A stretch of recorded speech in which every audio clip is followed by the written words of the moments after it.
Eshima, votre magazine qui bat au rythme de l'actualité. Retrouvez la nouvelle édition. Exclusivité, les hydrocarbures sont incontournables pour révolutionner l'économie nationale du Congo. Pour ce faire, Rubens Mikindo Mouima, ministre d'État des hydrocarbures, veut faire de la RDC un géant des hydrocarbures. Plusieurs projets à son actif, dans les soucis de réduire les prix des produits pétroliers à la pompe. Rubens Mikindo se déploie pour l'augmentation de la capacité de stockage dans le pays. Une année et 4 mois après sa nomination à la tête du ministère des hydrocarbures, Rubens Mikindo Mouima affiche un bilan largement positif grâce à son dynamisme, sa diplomatie et surtout son abnégation à voir la RDC compter parmi les plus grands producteurs des produits pétroliers et gaziers. Découverte, Victor Ntumba Chikela, directeur général de l'OVD, prêt à relever les défis de la reconstruction du Congo. Dossier, Eshima s'est penché sur quelques faits qualifiés notamment des mutineries et de sécession dans l'histoire politique de la RDC. Nation, plusieurs articles d'analyse. Cour constitutionnelle, Assemblée nationale, un aperçu de la situation politique dans son ensemble. Économie, budget 2021, entre prévisions réalistes et routinières reddition des comptes. Finance, United Bank of Africa, UBA, a célébré la semaine de la clientèle avec pour thème l'équipe de rêve. Payer l'impôt est un devoir civique. Barnabé Mwakadi, directeur général de la DGI, sensibilise. À lire également dans les bonus Eshima, les consultations présidentielles Fachi Déboulonne, un état des lieux du chaos, fin de la coalition FCC Cash, entre réjouissance et prudence, retrouver les coulisses stratégiques et décisionnaires d'un des plus grands tournants politiques. Focus, Sonas, Bonieme Ecofolucien, bilan des réalisations 2020. Musique, interview de la diva Barbara Kanam. Retrouvez l'intégralité du magazine Eshima dans les kiosques. Eshima Magazine, un nouveau standard d'information.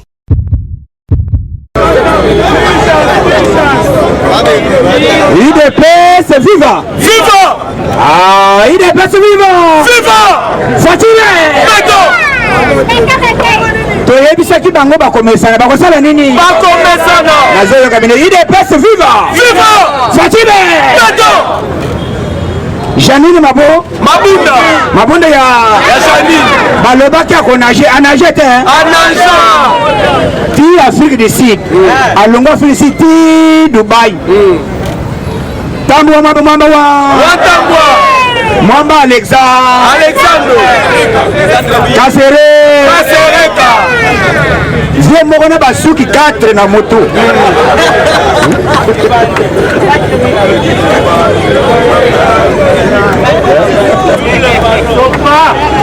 IDPS viva! Viva! 4 suki Azo chango grago we babete babenga nini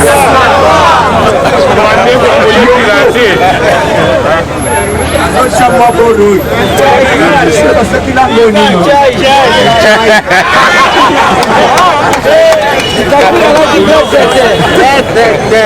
Azobongisa metata mokolo yakala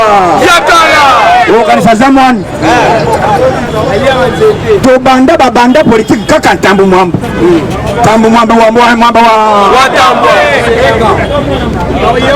osoka histoire ya ntambu mwamba babana tozoka histoire ya tata oyo aza kaka yango oyokaki toyerisaki bango boye bakonage ande nano bokondi te bokokonda ande Augustin Kabuya azotambola na baafari nani jier ndeni mura mitozoloba boye garde présidentielle bagardaka chef de l'état ezaka domaine ya nini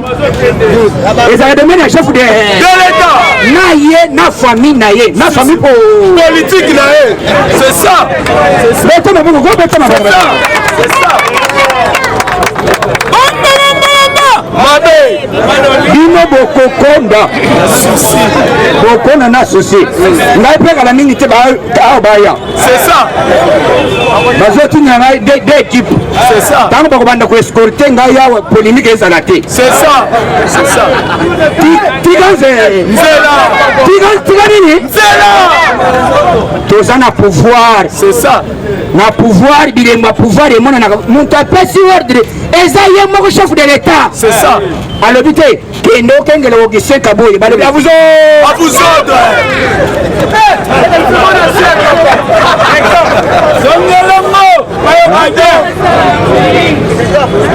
Natemolito à vous autres.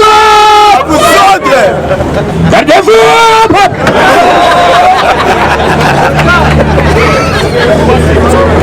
Il est vivant. D'abord tomona kala kliwani tango zobe tomona basuda oyo batena biso makedi mais boro tokomi kolinga ngo trop. C'est ça. Honneur militaire er fachazoya ozo pouvoir eza na nzoto mpe na molimo. C'est ça. omoni kete président yeyo même monde entier bayebi kete fachi yei er fachazoyo ozomona kete chef de l'état nde yei. C'est ça. mais oyo mande foyo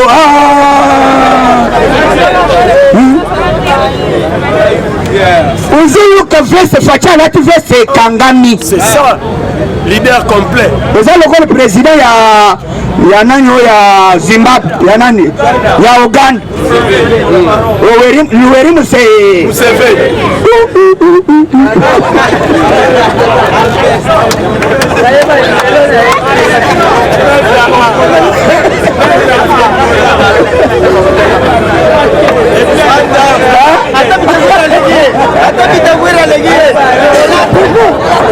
mais qui présente na yo ya ndenge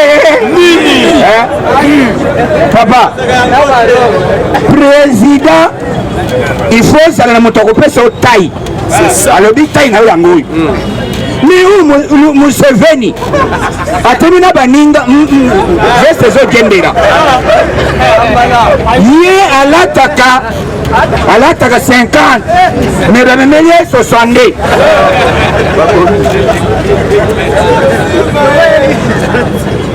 ayebaka tai na ye te yango faci aye azali président star en Afrique. faci nazo yebisa bino le président de la République aussi le toko avancé nabisaki bino ke FCC avant que gouvernement ebima ekosala nini ekosala nini esili tito esili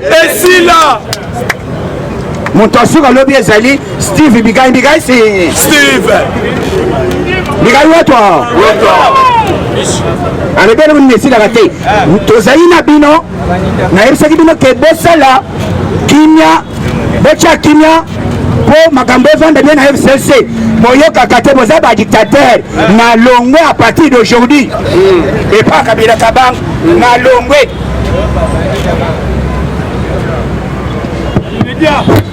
alobi na longwe moto azotala papa yo na mikro na yo alobi na minute oyo tozali na longwe na FCC na adere na kati ya union nini sacré na kati ya union sacré kombo nango mpe secret union eza sukali ebele soki oye te odaye yango eloki président interview na ye na Brazzaville bavandaki na homologue alobi sasunge Ngeso alobi ndenge naza boye na Congo na d'ici les 15 le 40e le 40e d'ici les 15 monsieur oyo banome nani Bayati Lukwebo akosala plein de presse pour affixer l'opinion nationale que internationale. mosala nini président apesi ye oyo akoki kolinga kosala mosala yango bientôt azoloba yango akosala point de presse mais depuis lundi abandaki déjà koconsulte abandaki déjà consultation tozoyebisa bino bato bozosala bavideo mwana mwasi moko osali video okei kopona okati courant olobi o peuple azo souffrir mingi tala courant eza te mai eza te me balabala yango osi bacameraman bozona na image wana eza courant te Courant. balobi courant depuis yango na minute barrage dinga 3e ligne bientôt avant tokota na mois de février esilaka te esali nini ezosila erezosila courant tina bawese tina bavillage nyonso na bavillage courant nyonso beteli faci maboko beteli faci maboko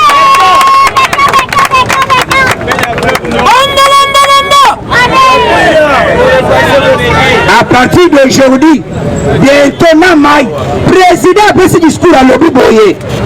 eloko ya liboso kosala ezali mai na courant ezali deux points oyo akolobela po oyo akorespecte eloko wana te bakotia libanda yango tozoyebisa Gilbert kangoni wetwa banda kolandela baburgmestre oyo bazotosa puiske na minute po mutu nyonso tomoni deja makambo ndenge ezokende ti tokoma na mois de février puisque février nde faci azokoma président ya nini Union africaine toyebi Kabila Kabanga na mama oyo ozolinga okendeki na Katanga oprépare coup d'état contre chef de l'état tozali informé soki oza mobali meka okoyoka nini Kabila akendaki pamba te soki omoni silence na ye akendaki abandaki koprépare coup d'état basala coup d'état heureusement Katanga batimbeli balobi te type oyo aza très danger yango tozali koyoka discours nyonso papa moto azomatisa nini oyebela tikaka yebaka mililo oyo osala boyeba ke eloko nyonso fcs akolinga kosala surtout Kabila akotikala kosala déclaration moko te politique puisque ezali na statut moko epesi ete que sénateur à vie abima na média asala déclaration soki ameki yango betele faci maboko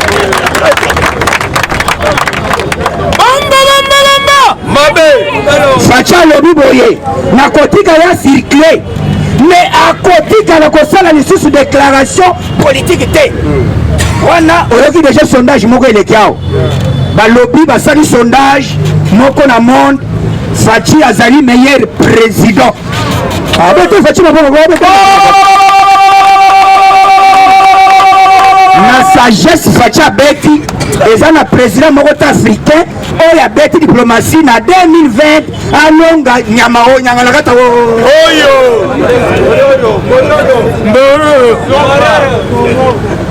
alobi atiaki mande febele akomi mpe lelo achange identité akomi Tarzan moteur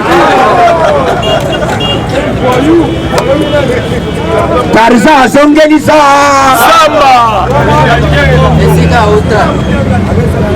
mutu nyonso akozongela identité na ye yango Tshisekedi ya Mulumba alobaka à l'époque dekeli depuis ce pouvoir Kabila kotikala ye moko na mwasi na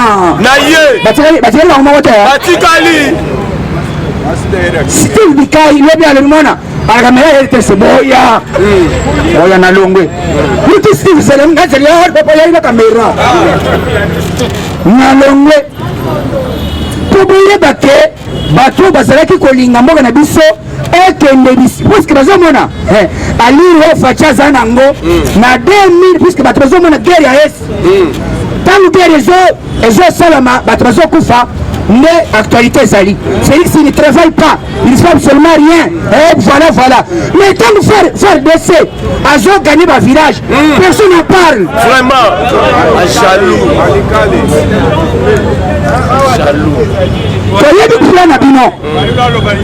toyebi plan na bino ezali toujours reste reste mais yoza moto oyebi toi tu es un étranger président lobi bataille na ngai na kotikala kondima teke est de la république bato bakufaka balelaka faci alobi nazoyoka ma ya miso ezotanga ngai yango panda na ye ntango azokoma président ya union africaine recommandation nyonso ya armée ya afrique ekozala maboko ya nani ya Faci Beto beteli faci maboko kombata na minute oyo eza na mini moko kote ya walikali kote mosusu na mutungulu kuna na est ba rebelle bavanda pendant des années 14 ans mais tongo ya lelo po totoisa tongo ya lelo FARDC atokisi moto ande FARDC maboko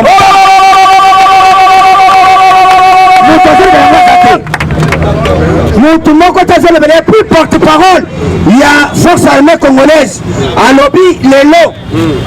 depuis babandaki attaque na semaine oyo avant bonne année baneutralize 516 rebelles bateli bango maboko ko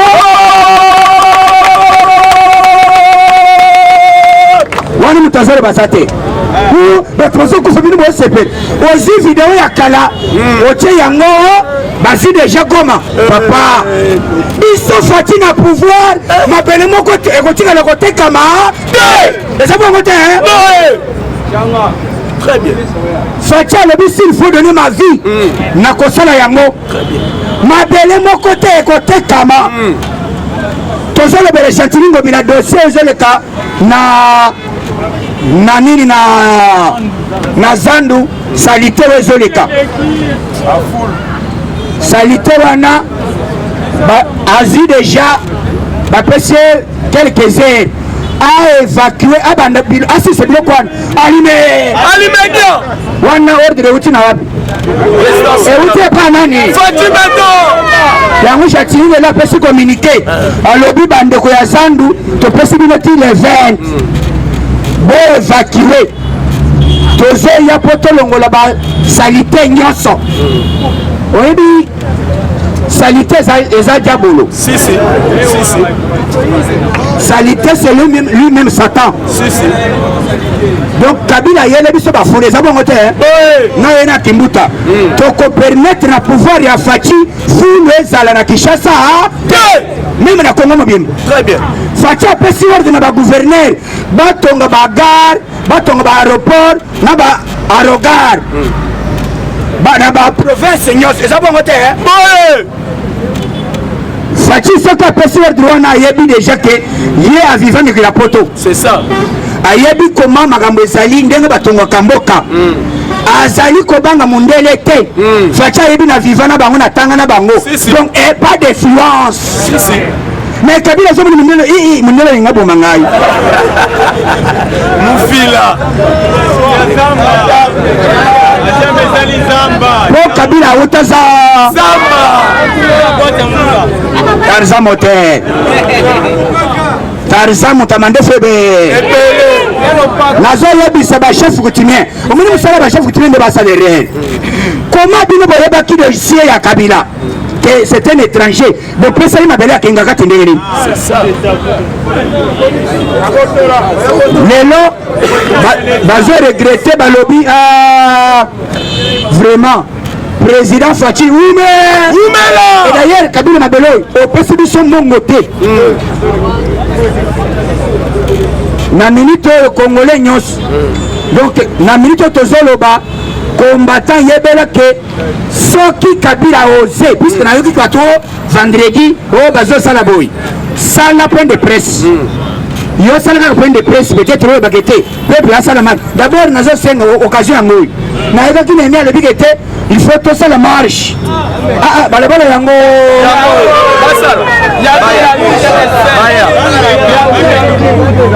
balabala yango oyo marche na bino mpe bobandela yango na échangeur po avant bokoma mais avant bokoma 7e bolia botonda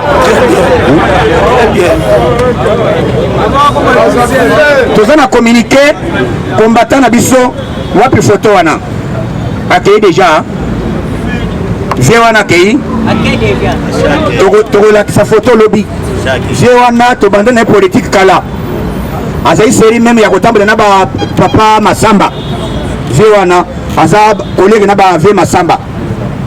adaye azali kovanda mingi na vie Ilunga na kwe ao donc lobby tokoya oya kozana cotisation oya kozana quelque chose ngai ngai pe na kosangisa po tokangisa basala mwa cérémonie kode kobima samedi mais avant ebima oyo aza na mwa eloko akosala yango lobi eza bongo te donc soki moto baye na photo lobi awa tosalaka ndenge système ya social biso bana IDPS toza le peuple d'abord eza bongo te na lobi eloko Kabila kende ko préparer na Katanga soki mona lingaki ba empêcher voyage na ya Katanga na frontière na nani na Zambie ba empêcher na Zambie puisque mission alingaki akende baya ko préparer coup d'état toyebi muta formage de Yokungu eza nani Kazembele akendaki ba préparer coup d'état baya kolongola chef de l'état toyebisi Kabila boyi na yo na ba Rwandais bawe bazolo bakete baya kolongola chef de l'état basala nini balapa avant bino bokoma na Kinshasa lobake tous les combattants ya kati pe ya libanda tosili c'est ça lobake ba oyo bato batindaka bamisile wana basila sinon tokosancharge na bino ande toyebi eloko bolingi bosala tozosenga na armée na la police vigilance avant tokomona mois de février il faut vigilance plan na bino ezali po préparer manifestation mokolo ya remise et reprise ya président na ye na Siri nani Ramaphosa bolingi bosala bêtise bolobaka te pouvoir wana fachazo yango te mais bato basi bapesi pouvoir nyonso eutaka wapi na Nzambe yango contesté susu na ye nde c'est ça en vérité de ya Union africaine tala moto oyo tete po politique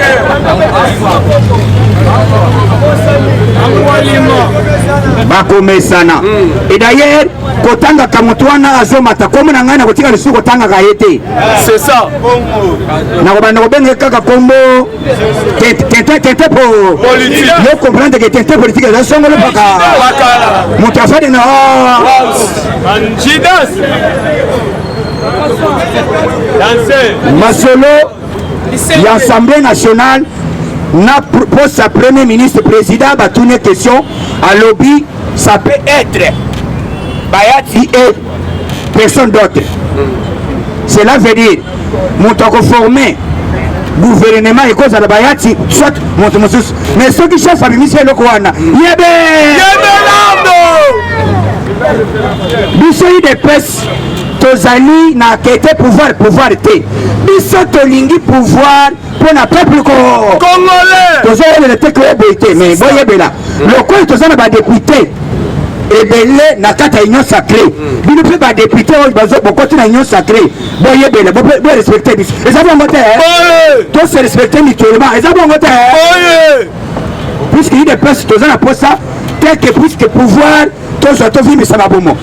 posa na biso ezali social eza bongo te kokotaka polémique te ko Félix Sekedi yo osali video na yo vani na kwe otala molili yango oyo mboka eza na molili o bato bazokufa nzala o limete nde ezobonga o boyiboyi tozoyebisa mwana mwasi keba te na yo okozala peut-être bato nyonso na vie même na famille bato nyonso babongaka te bamosusu bazala na malédiction mosusu mpe akozala mwasi kitoko monene me abotaka te mosusu na famille ata bali apakoli savon ndeni me abalaka te mwasi kitoko bone abalaka te eza bongo te soki obali te eza faci vraiment faci nde apekisi obala boza bajaloux biso tozolinga motu nyonso oyo azorespecte chef de l'état motu nyonso azali koatake chef de l'état même lelo même lobi biso nyonso nakobanda korépondre coup sur coup akoyoka nini Très bien. na minute oyo nakananga OVD akoti kotangaza esika bamasakra bato aka mena saba Vraiment. basali nzela na ndenge moko otikali koyoka te Très bien. wana bato bayebelanga baza te bino bomonaka kaka uti ondire faci alobi ke te bamama nyonso komini nyonso bozofula bokende nango na zando mais c'est ça non papa C'est ça. et puis motu moko aye atemi likolo fula alobi te o félix ifa longwa oza tintin puisque faci nde ayebisi bamama te jatini bomema fula ebele or président aza motu ya salite te C'est ça. Félix Sekedi auti na école moko ya démocratie et puis école ya bopeto eza bongo te le président civilisé C'est ça. Les grandis bourgeois.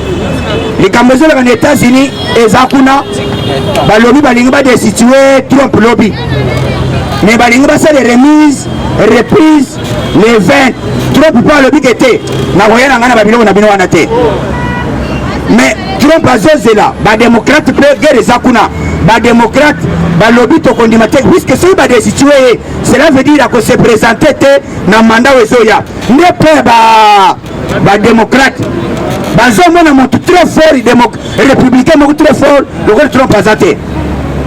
Trump mpe alobi boyo te soki bodestitue ngai naza mpe na bacollègue oyo bayebi ndule moto ekopela nanu bomona te na capitole epelaki te Epelaki. alimasa bawewa ko moto ekoti tala toza na bato oyo déterminé lokola bakombata idps te puisque motu moko afutoli transport oyo awa aza te eloko tozosala ezaka exceptionnel meme nzambe ya congo oyo azomona détermination na yo ozoyaka awa chaque jour ezali événement kosalama bientôt bakoyoka nini betele fatima bako betele fatima na kati ya union sacré tozoloba boyoka puisque moyena ye biso bino ke te naloba nyonso nazoloba te tokutani na yemei eza bongo te yemei nalobi nani baeze na bino nyonso awa ekomaki soki faci ayambi ngai ayambi bino te Ayambi biso. abite maboko kombata président ayambi ngai ayambi bino te Ayambi biso. mino ezala na bino chaque jour C'est ça. amona ndeni toleka manyoko awo C'est ça. namoni ndenge tozali kolia bangube boya kuna na nani C'est ça. biloko nyonso na momano katalanga mpe lisan est-ce que bino bozalaka détermination soki président aconsidéré moko na bino kati na bino il vous a donné le respect et puis aconsidéré bino eza bongo te et puis oyo ezali armée ya offensive ya fatibe faci abimisaka soki matraki oyo ebimi awo kete kombata bobima na kabila eza na arme arme oyo kabila bango lokola oyo te na ndenge akenda surtout 10e biso nde papa zongana biso nde tosala ke lelo kabila mandofu ayoka nini ayoka nini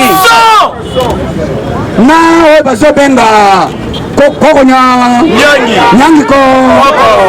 président nous a promis ceci alobi nazoyebisa bino bacombattant na kati ya union sacré pouvoir oyo tozokende na manda oyo tozoya nango mbala oyo tokokende na vitesse po to récupérer baminute nyonso eleka eza bongo te donc akosala partout le moyen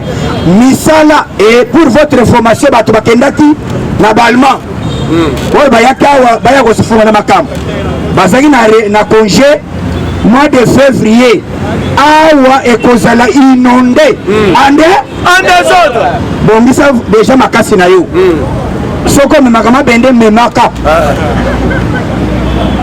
soki oza na bapapier bongisa eza bongo te à tout moment tchembo ekolela et bientôt même côté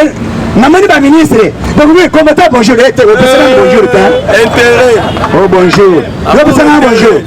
intérêt utukumata bonjour nana mona ete okomona nga pete très bien amour intérêt yebelardo toyebani soki bapesi poste eza poste ya yo na famille na bino te ezali poste ya kwede bakombata kwede peuple congolais me yo monaki lokola ya yo zuwa nyonso me okoya nsima makambo nyonso ekolekela awo epa augustin na Jean-Marc Kabondo 520 giga po ozala kombo nome comme ministre soki kombo eleki wana te maye balegaliza ngo fati pa alobi mwana mai ozaki ta yelanga liste ezali systeme ya motu nyonso azonga na nzela to travailler mpona intérêt ya peuple congolais tozala uni tozala soudé pour votre information na chaîne tolobaki na Yokason TV bakati ba chaîne ebele lelo sur 47 chaînes oyo eza na TNT oyo efuti lar na mbongo ya leta Yokason TV eza na apati alobi tozokende bapesa biso signal bafongoli soki motema to nazoluka wana napesi communiqué nazoluka bajournaliste ya Kikongo nazoluka les journalistes oyo ayebi koloba chiluba bien eza te kobani koloba chiluba ewari wetu awo et puis oyo ayebi koloba lingala bien lingala ya bakansi journaliste nazolobi au clair j'ai besoin de caméramens professionnels chasseurs des images boloba te ko omoni ofiri nalobi yango publiquement balobaka te nalobi swahili moswahili oyo ayebi journaliste ayebi swahili oza na ndeko na ayebi swahili bien eza swahili ta komi koloba te mi nasema o yaeweto ao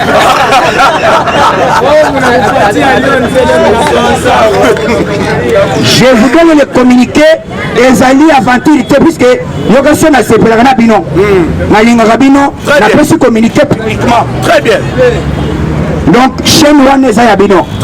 eza chaîne na nga eza chaîne na yo eza chaîne ya biso nyonso donc ekoede biso po tosala sikoyo mama na visibilité très bien chaque jour historique depuis depesi ebanda ndenge nini 13 parlementaire ezalaka toza na badone nyonso wana ndenge nini ya chichi asala badémonstration ndenge faci lelo akomi chef de babisika nyonso faci atamboli image ezali bokobanda kovivre yango ndenge eza boye tokotya bacorrespondance na Lubumbashi tokotya bacorrespondance na Bandundu tokotya bacorrespondance na baprovince nyonso po batingelaka biso baimage à tout moment tokotya babiro ya Yokason TV eza bongo te kafatime tombele maboko totinda moto moto oyo etombaki Sodome et Gomorrhe nalobi mpe Kikongo ya leta journaliste ya Kikongo oyo ayebi kobete Kikongo minu kutuba oya soki mpe oyebi hamoshile likambo ya meteme oya ok mutu nyonso oyo azoloka mboka na biso azala ya nord azala ya sud ya este ya oueste oyo azolinga koanvute mboka na biso ezonga nsima na potopoto na basalite moto etumbaki Sodome et Gomorrhe ekita epa Kabila Kabanga mandefu ekita epa Fadenhouse na kinga kati pisika nyonso